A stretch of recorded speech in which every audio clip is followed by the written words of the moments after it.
Mwiriwe neza abavandimwe, mwiriwe neza nshuti, mwiriwe neza abonzi nabo ntazi, amakuru yanyu mumeze neza? Nitwa Exa.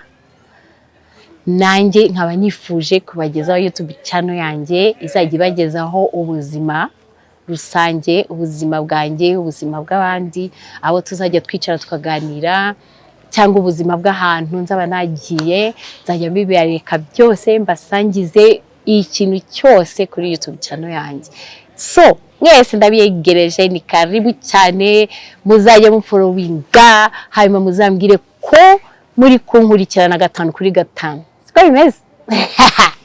Ndabasaba kugira ngo muzakomeze muze tubane, muze mu liking video, muze muturebe, muze mutwishimire, mutubwire ibyo tuzakora, ibyo tuzashobora gukora n'ibyo tuzashobora gukora, muzajye mutugira inama, tuzajya tuyubahiriza, tuzajya tuyumva.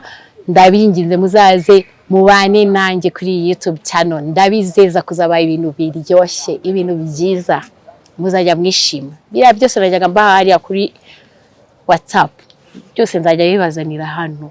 So make sure wa followinze, making sure ko wa followinze, making sure ko wa liking, making sure ko wakoze comment.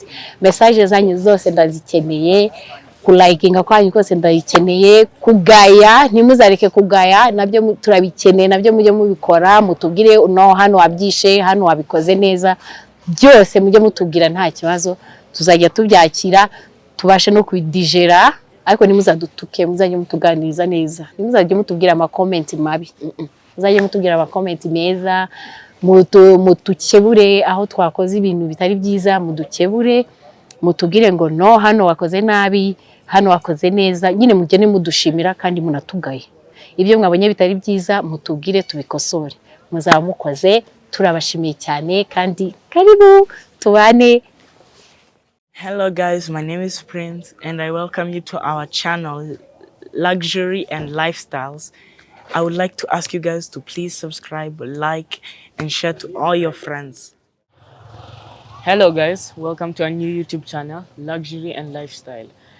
My name is Toussaint. Make sure to like, subscribe, comment, and share if you like the content. And if you want us to do anything on this channel, please suggest them in the comments.